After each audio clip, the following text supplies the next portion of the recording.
Olá e sejam bem-vindos ao primeiro programa da Devaneio no nosso canal de YouTube.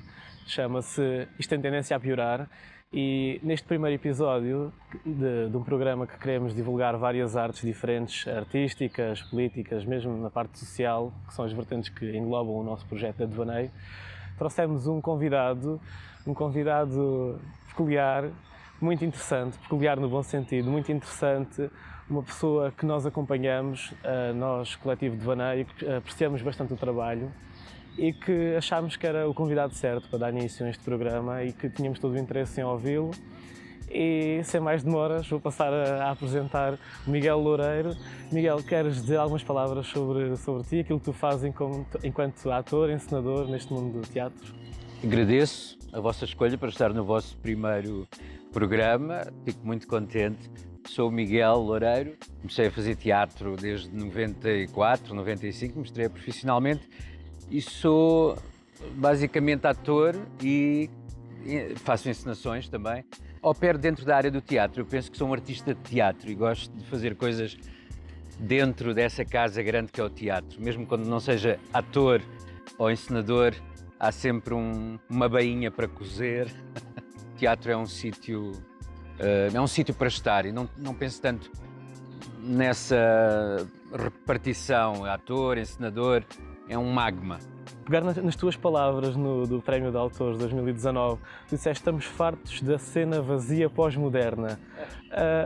Quais é que são, queria-te ouvir a ti, Miguel Loureiro, dizer quais é que são exatamente aquelas dificuldades que se passam no meio, que se falam muito, a tal questão do financiamento, que é talvez a principal dificuldade, que está associada àquela que é a contribuição para a cultura, no Orçamento de Estado, tal questão polémica. E para ti, quais é que são exatamente as dificuldades que se passa no meio e para que é que precisam de mais apoios? É a velha história do mundo, precisamos de... Qualquer área vai reclamar isso, não é? Mas a área das artes é sempre uma das últimas em termos da administração do Estado a ser pensada. Normalmente não tem pensamento, nem sequer é pensada. Não é estruturada e, portanto, nunca é tida como uma área urgente de financiamento, como é a educação, ou como é a saúde, como é a agricultura, que são coisas consensuais para a mais desavisada das pessoas. Sabem que essas áreas, para existirem, para subsistirem no apoio a um Estado, precisam do apoio desse mesmo Estado. E, portanto, a cultura também. Há vários tipos de manifestações culturais. Há umas que têm mais adesão de um público, portanto, subsistem de forma de bilheteira. Nós não temos a cultura anglo-saxónica, temos um outro tipo de cultura e, portanto, a questão da bilheteira é uma questão complexa, mas... Digamos, para haver Camões, para haver Gil Vicente, para haver Dostoiévski, para haver Chekhov, para haver Shakespeare, normalmente é preciso, ou seja, na língua original ou nas traduções dessas escritas que refletem a nossa maneira de ser, não é? Precisam de apoio, precisam de um apoio porque apoio financeiro, precisam de apoio do público, precisam de não ser deixados para o segundo plano. Exatamente, porque são matérias que exigem uma iniciação, eu não sei dizer melhor, precisam de uma iniciação e uma iniciação leva tempo e o tempo custa dinheiro e, portanto, é preciso sempre dinheiro para investir nessas áreas. Não há nenhum espetáculo de ópera que se faça sem... Senão havia gerações que não conheceriam a ópera sem financiamento, porque a ópera não se paga a si própria.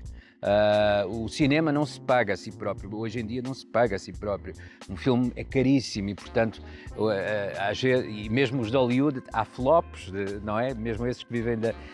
E essa questão nem se põe, é sempre voltar muito para trás para mim, por essa questão. Quer dizer, tem que se pôr permanentemente, mas era bom que esse chão já estivesse resolvido e estivéssemos a pensar em estratégias de maior produtividade desse tecido cultural e não tanto sempre os financiamentos, que devia ser uma questão que não devia estar a escrutínio. Não devia ser uma preocupação Sim. Constante. Hoje em dia discute-se muito se devem pôr uma série de assuntos a referendo, porque há assuntos que não deveriam ir a referendo.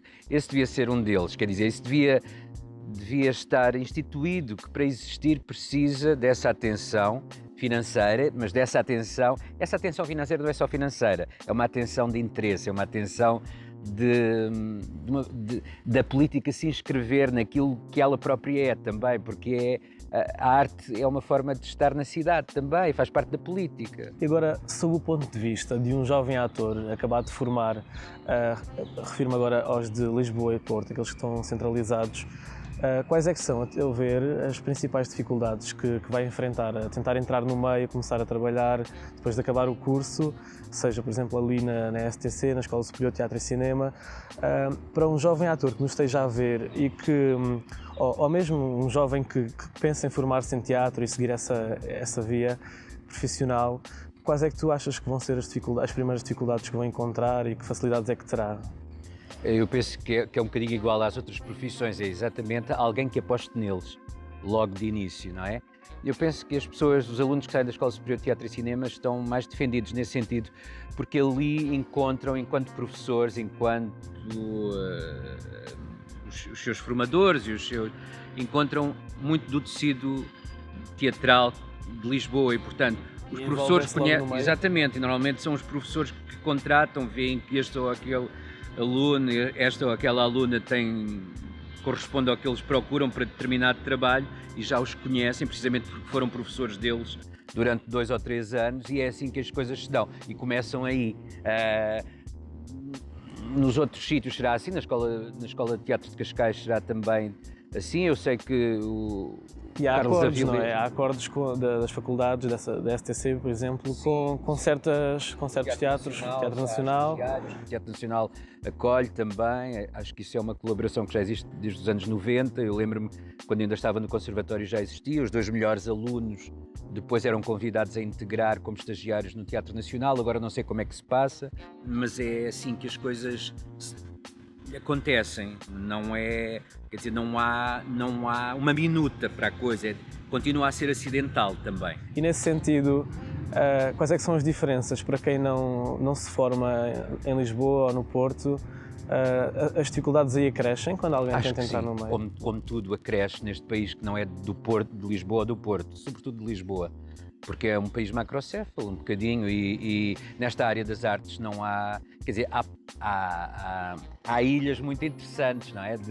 E que vão ganhando peso, mesmo polos de criação artística, tudo bem, mas nessa relação dos recém-formados e de um exercício profissional, quanto maior for a cidade, o espaço geográfico onde permite haver mais teatros, mais cinemas, mais lojas, mais vida, mais jardins, mais pessoas a circular, penso que tens muito mais hipótese, não é? Olha, quando estava a fazer o meu trabalho de casa para preparar aqui esta entrevista, estava a ver uma entrevista tua em que tu disseste algo muito bonito. Agora afastamos um bocadinho desta parte mais chata. Disseste algo do género...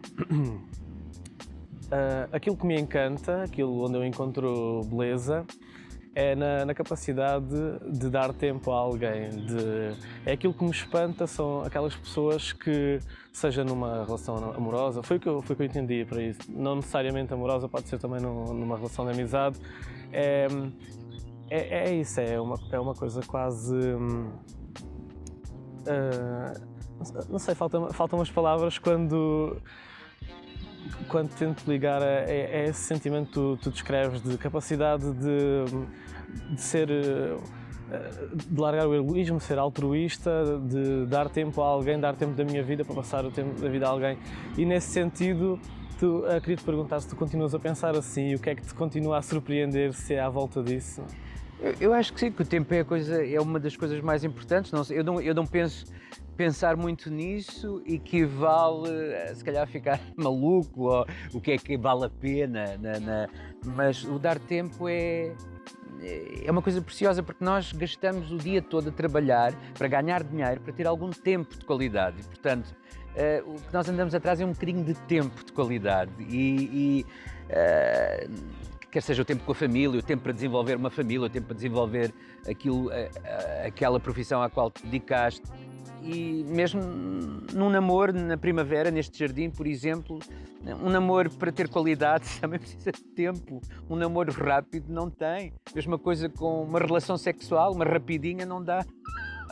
Muito. E tu associas isso também à parte profissional, ou seja, Claro. hoje em dia os jovens, não é, têm esta pressa de ter sucesso, de conseguir chegar a um certo patamar logo rápido. Isso é outra coisa, eu acho que é preciso uma quantidade considerável de tempo e um tempo generoso para se fazerem coisas boas. Agora, eu acho que isso não é só os jovens, qualquer pessoa gosta de atingir bons resultados o mais rapidamente possível. E são duas concepções diferentes de tempo. Sim, mas isso às vezes não é possível. Isto agora é uma coisa mais filosófica, eu não sei entrar por aí, nem sei sequer.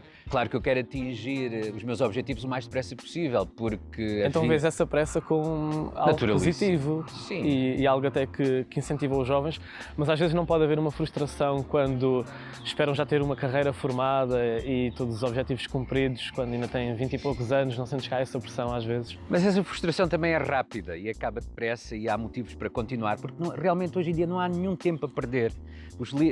Eu às vezes ponho-me a olhar para as livrarias, os livros que existem para ler e tudo isso, não é aquela história, nós compramos mais livros do que alguma vez iremos ler ao longo da nossa vida, mas é mesmo assim. Também compramos livros para sentir conforto, tê-los ali quando precisarmos, não é? Logo para ler. Mas os livros hoje deviam ser todos o essencial sobre aquela coleção da imprensa nacional. Perdão, da imprensa nacional, que são livros de 20 páginas e já está, o conhecimento devia estar condensado, porque há tanta informação, há tanta coisa a chegar. É mesmo aquela coisa, não há tempo na vida moderna para ser lento. Ok. Agora, ainda voltando agora à parte do meio da representação, e agora pegava um bocadinho mais, se calhar, na parte da televisão. Sim. Para fazer esta pergunta. Qual é que é a percentagem, ou qual é que é o fator de saber representar que hoje em dia ainda tem peso para alguém conseguir trabalhar na representação? Achas que hoje em dia isso tem vindo a mudar? Já não se foca tanto na tua capacidade artística, de interpretação de texto, e pode haver agora outros fatores que influenciam a tua entrada no meio? Eu acho que isso existe sempre, mas aí depois teríamos que regressar a uma coisa muito antes, que é o que é representar hoje, o que é que representar no início do século XX era uma coisa, representar depois com as experiências do pós-guerra é outra coisa, e representar agora será outra coisa, com esta combinação de linguagens entre o digital, o cinema, a televisão e tudo isso. Não sei o que será representar bem hoje em dia, e há pessoas que eu acho que podem não representar bem no meu conceito de representar bem, mas onde a tecnologia pode ajudar e, portanto, fica uma representação muito melhor do que alguém que genuinamente representa bem. Eu não sou nada purista em relação a isso. Se tu estás a falar mais de formação... Eu estava a falar em relação à formação. Exato. E à visibilidade que já pode existir à parte das pessoas às pessoas que se formam no teatro, depois às pessoas que já têm uma visibilidade noutras áreas, seja agora com as novas redes sociais, etc., e que às vezes acabam por, não sei, roubar, entre aspas, o trabalho a quem se forma. Às vezes há esse discurso, mas eu não sou nada partidário disso. Eu até acredito que se vier a pessoa mais despreparada e se, agora vou utilizar assim, se calhar chavões, imprimir bem, e se o tempo for justo da deixa, e se tudo bater certo, e a contracena de olhar for certa, e se aquele corpo fizer sentido naquele espaço, no momento, eu não sou nada, mostra lá o diploma a ver se você pode estar aí. O que conta é na prática as claro coisas que sim, claro resultarem, que sim, fazerem tem que sentido. fazer, Okay. Mas também é óbvio, quando a coisa é muito má, e só lá... E tu perguntas, mas porquê é que ela já está há 3 episódios? Ou porquê é que ele fez este filme outra vez? Não é? Tu também... São perplexidades que não têm a ver só com a questão. Aí sim, se calhar tu começas a perguntar, mas será que ele fez formação? Não sei, mas eu não tenho nada a esse preconceito. Eu acredito que até... E há casos, não é? Históricos, mesmo, não só na representação, mas na música, não sei o quê, onde as pessoas não têm formação. E são brilhantes, acabam por ser brilhantes. Não estou a fazer apologia do analfabetismo. Sim, mas é verdade, acontece. Mas eu acredito muito nisso, às vezes são... Eu não acredito só na capacidade de trabalho, eu acredito também... No talento? Acreditas no talento? Sim, as pessoas têm vergonha de dizer o talento hoje em dia, como têm vergonha de dizer a carreira e têm vergonha de dizer essas palavras, mas eu acho que existem também. Existe um momento iluminado dessa pessoa que se calhar é a vida toda, ou existe... um período fértil. Acreditas numa pretensão natural para desenvolver alguma atividade? Claro que para sim. praticar alguma atividade? Sim. Claro que sim. Por acaso também acredito um bocadinho no talento, mas acredito nos dois, no trabalho e no talento. Claro. Como existem pessoas naturais para liderar, existem Claro, depois fizeram revoluções contra as monarquias e não sei o quê, mas havia pessoas talhadas para serem reis e rainhas e tudo isso. E há pessoas talhadas para serem presidentes e outros primeiros-ministros. Outra pergunta que eu tenho para ti, não é uma pergunta, é só dizer-te que se calhar agora neste ponto somos um bocadinho diferentes.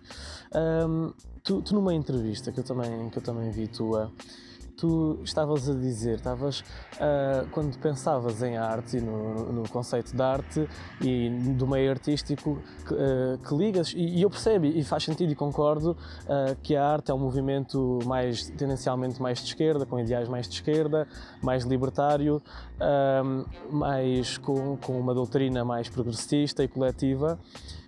Mas pareceu-me a mim, a análise que eu fiz foi que acabavas por fazer alguma ligação e acabavas por...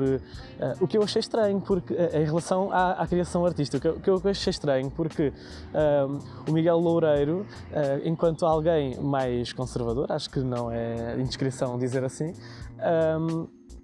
acabou por justificar um bocadinho mais essa associação que se faz à arte e à esquerda, quando eu, se calhar, nesse aspecto, eu por acaso sinto que se calhar sou mais de esquerda, tenho uma inclinação mais de esquerda, não tenho a certeza, mas que não vejo, naquilo que é a criação artística, não vejo tanto essa ligação, porque tenho contacto com alguma parte artística, com algumas obras de autores, escritores, mais escritores de direita, e acabo por ver que, em termos daquilo que é a qualidade do objeto artístico, acabo por não encontrar essa distinção, e naquilo que são os ideais que eu, à partida, se calhar por ser mais de esquerda, iria discordar quando leio autores mais conservadores. Isso não acontece, porque aquilo que está em causa é só o objeto artístico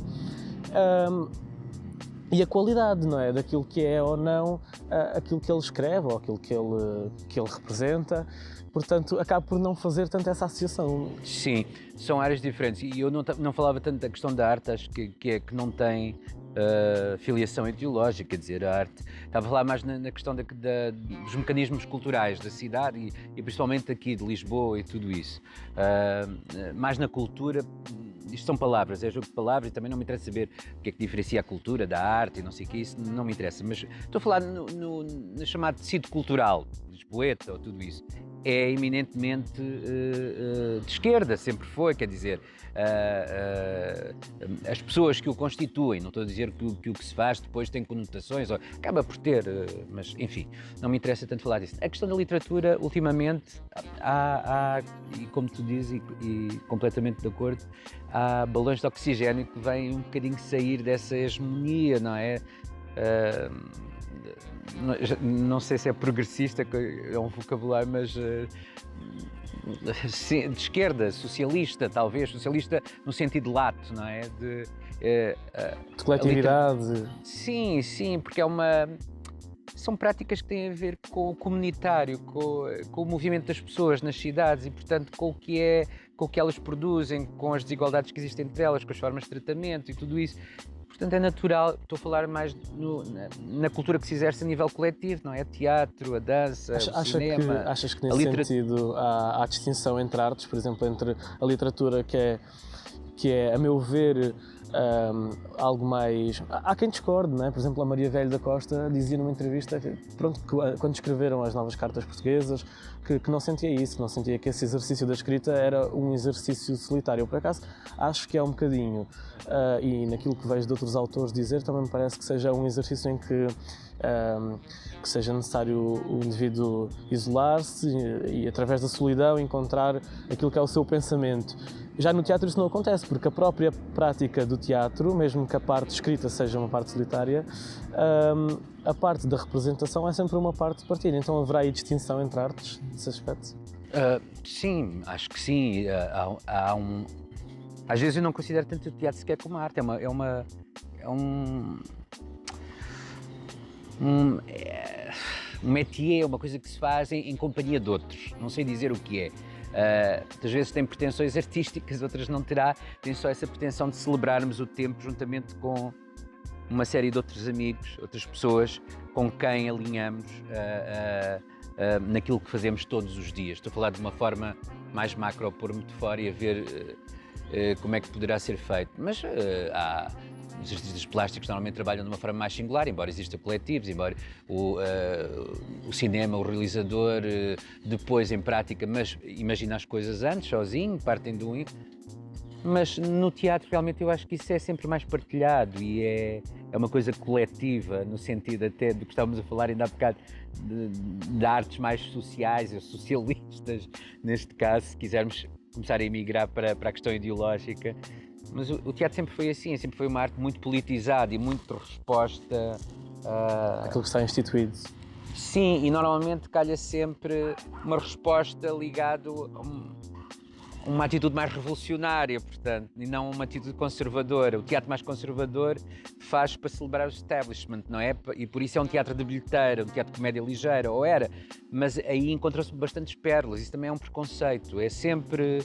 Hoje em dia, tudo o que se afirma tem que se ter cuidado, porque há sempre o contrário logo a seguir, ali à esquina, para o desmentir.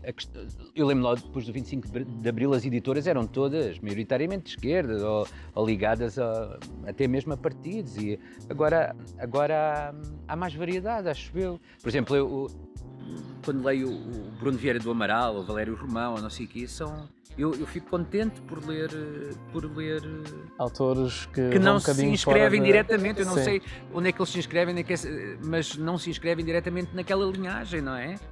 Doutrinária. Agora, imaginemos que, voltando à pergunta do financiamento, que no cenário hipotético de haver todo o financiamento para o teatro que o Miguel gostaria de ter e que certamente todos os profissionais da área gostariam de ter, o que é que o Miguel faria diferente? O que é que o Miguel sente que faz falta no teatro em Portugal e ou pelo menos o que é que gostava que houvesse mais a ser feito? Coletivos de trabalho maiores, peças com mais atores, bons artistas, sem ser na interpretação, estou a falar nas cenografias, aderecistas, coisas até que já deixaram de existir, porque são sempre sacrificadas por causa dos baixos orçamentos, não é? Peruqueiros, coisas antigas, assistentes de encenação, um conjunto de... um sistema realmente complexo que ajude, não quer dizer que isso garanta um produto final, pronto, no caso do teatro, ou um espetáculo elaborado de acordo com a ambição, não é? Com essa ambição de melhorar as coisas. Mas eu gosto muito deste sentido de celebração e de festa de um grande conjunto de pessoas, do que fazer peças com 2, 3 pessoas, sempre anos e anos para gerir misérias e coisas assim. E, portanto, o que eu faria era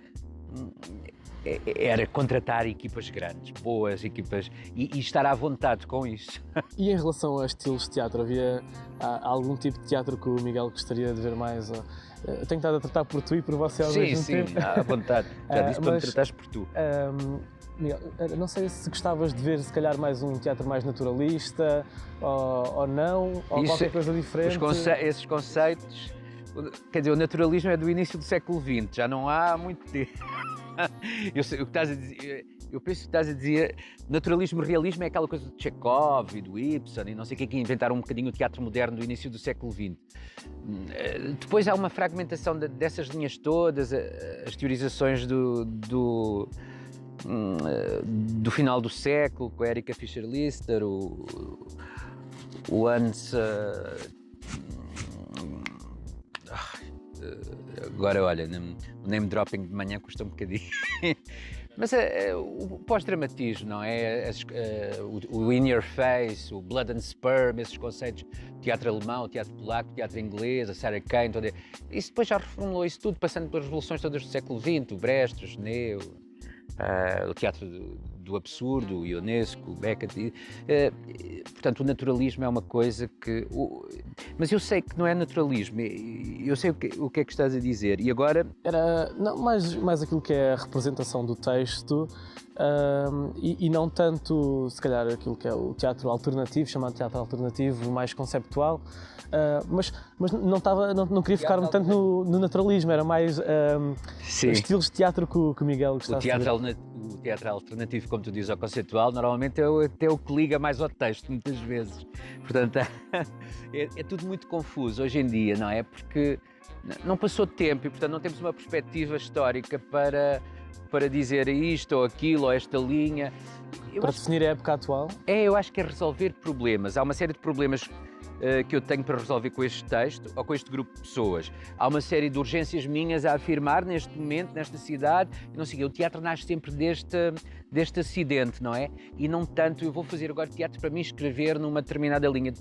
Depois quem faz teoria, ou se ainda há alguém que faz, que inscreva isso como queira, ou em compilações. O que me interessa é porque é que estou a fazer isto agora, o que é que me interessa fazer com isto que estou a fazer e tudo isso. Agora, essas questões das correntes estéticas faz parte da história do teatro. Eu gosto muito disso, mas não, enquanto pessoa que está a praticar e não a teorizar, isso não me passa nunca pela cabeça. Isso é uma coisa que se fará a posteriori. Não sei, nem sei sequer. Para já, eu faço muita questão de nem sequer ter estilo, de procurar. Não vou policiar-me a um estilo, porque eu fiz da outra vez este texto e agora tenho que seguir esta linha. Não, eu gostava de me atraiçoar cada vez que fizesse. Gosta de fazer diferente. Sim, porque é para ver. Depois, se uma pessoa vir de cima, se calhar dá para perceber para onde é que está a ir, mas não, eu tenho problema. Hoje, por exemplo, está um dia cinzento, ontem esteve um dia com sol. Como é que eu reajo? Eu estou com o mesmo ânimo a ensaiar com os atores, ou eu, como ator, estou a ensaiar para outro com o mesmo ânimo? São estas coisas do aqui e agora que me interessa saber porque é que elas são feitas. E depois, tu tens ou não mecanismos de compreensão teórica das coisas que fazes para inscrevê-las em determinado sítio. É isso. Da bocado era o Lehmann que queria dizer, Hans Lehmann, que escreveu essa Bíblia do teatro pós-dramático. Não é que agora, durante os anos 80, era a Rosalie Goldberg com a história da performance, depois antes, nos anos 50, era talvez o Pequeno Organa, no início do século era a construção da personagem do Stanislavski. Há sempre as chamadas Bíblias do momento, não é? O Stanislavski a nós veio até agora, que ainda há pessoas que só fazem à maneira de estar, ou querem fazer. Os principais atores de cinema que eu vejo, fala-se muito disso, do ator do Met, claro, depois teve a questão Met Stanislavski, exatamente. Mas há muita mitologia aí à volta, porque há vários entendimentos do que será isso, mas isso, pronto, são questões estéticas de fé de ver. E agora, se calhar, já para fechar a entrevista, a última pergunta, que é um bocadinho o objetivo deste programa, que era saber, nas palavras do Miguel, o que é que a sua área, o que é que a representação, o que é que o teatro em especial traz qual é que é o principal valor, aquilo que acrescenta, não necessariamente no sentido material, mas aquilo que acrescenta em termos de valor para a sociedade e para as pessoas que apreciam desta arte. Eu acho que o teatro dá sempre o espelho onde há, como alguém dizia, não é? Só pode haver teatro se há civilização. E é um bocadinho isso, a complexificação das relações nas cidades. Produz pensamento sobre essas próprias relações, ou com a relação da imanência, do divino, ou com... não interessa o que seja, ou nos períodos de crise política, porque é que se fazem comédias para aliviar a tensão.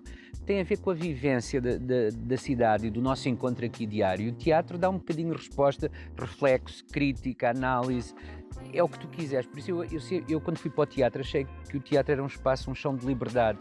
A dança obrigava-te a uma técnica muito forte, o teatro parecia-me mais livre, não quer dizer que não obriga uma técnica e a uma disciplina, mas parecia-me sempre um plano mais livre. Depois percebi que não, que era um preconceito, não é? Exato, que era um preconceito meu. A dança também resolve problemas teóricos e às vezes de uma forma muito mais interessante até do que o teatro. Por exemplo, as artes plásticas também é um preconceito meu, mas só resolve a nível conceitual, não resolve a um nível prático das emoções que no teatro eu posso trabalhá-las mais, não sei, tem a ver comigo. Eu devo estar a dizer disparados com certeza, mas tem a ver com uma primeira aproximação assim, sem pensar muito no que estou a dizer. E o teatro permite isso, não é? Permite pôr em equação o amor que nós temos um pelos outros, o ódio, estas coisas, os sentimentos base, a selvageria, poesia e selvageria, como diria a Vera Mantero e o Artaud diziam isso, não é? O que existe numa cidade de poesia e de selvageria, a cena pode-te aumentar, pode-te diminuir, pode-te seccionar, pode-te pôr isso em perspectiva, pode-te curar com uma data de feridas tuas em relação ao que é que andas aqui a fazer com os outros. No fundo, o objetivo da arte, no geral. Exatamente, é pôr e darem leitura aos outros. É uma coisa não egoísta, isso é fantástico. Isto são praias sem fim, não é? Uma pessoa pode se perder aqui nestas generalidades, mas porque é que eu escolhi, por exemplo, porque é que eu escolhi teatro e não outra coisa?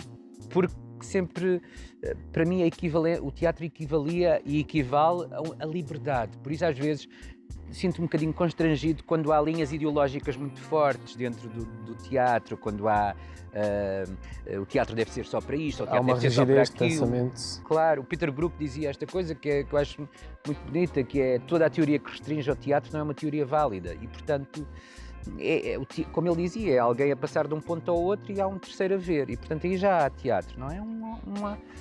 Às vezes, quando vais a uma galeria de arte, uma vez já referi isto noutro sítio, há uma peça, até ali, acho que no Museu Berardo, do Bill Viola, que é só um vapor, a peça chama-se Il Vapore, que sai de um pote e nós aproximamos-nos do vapor e a nossa imagem aparece refletida por um mecanismo qualquer, que eu também nunca... Mas gosto muito, é um ato teatral e não existe espectadores, tem a ver com a força do ato teatral. E a cena tem uma natureza, essa horizontalidade, ou não interessa se é verticalidade, não interessa, pode ser pendurado nas árvores, como fazia o bando nos anos 90, mas há sempre um momento em que há uma interseção de espaço e tempo que aquilo faz sentido, e há um clique, há uma vibração qualquer que se dá. E nesse momento há teatro, que para mim é um fenómeno quase providencial, é uma coisa quase religiosa, e por isso eu acho o teatro um campo absoluto de liberdade. E faz-me, e já agora gostava de dizer isto, faz-me confusão que hoje em dia haja 3 ou 4 linhas para o teatro, que são as questões de identidade, as questões sociais, das injustiças e não sei o quê, mas isso está em tudo, até na história da carochinha e o mais grave é que as direções artísticas caucionam isso e potenciam isso e devia haver mais variedade, os teatros deviam ter pessoas que chegam lá e querem fazer mal me quer, bem me quer, ou mostrar uma flor, mas não haver sem as linhas programáticas onde o teatro se tem que inscrever hoje em dia. Era isso que eu queria perguntar quando a cotização, o que é que faltava no teatro? A etnização, ou só o protesto, porque é que não existe isto ou aquilo. Estamos a fazer teatro sobre as formas de produção e as formas e não sobre as histórias mesmo às vezes até voltando ao sentido narrativo, que é uma coisa hoje que é mal vista, e sobre a ilusão, foi tudo que muita parte do século XX tentou deitar abaixo, e eu acho bonita ainda, acredito na possibilidade da ilusão no palco, e portanto acho o teatro magnífico nesse sentido. Pronto, então acabamos assim, com uma resposta bonita e à altura. E resta-me agradecer bastante ter aceitado a entrevista. E pronto, ficou assim o primeiro episódio e já sabem que tem tendência a piorar, portanto, mas podem acompanhar os próximos.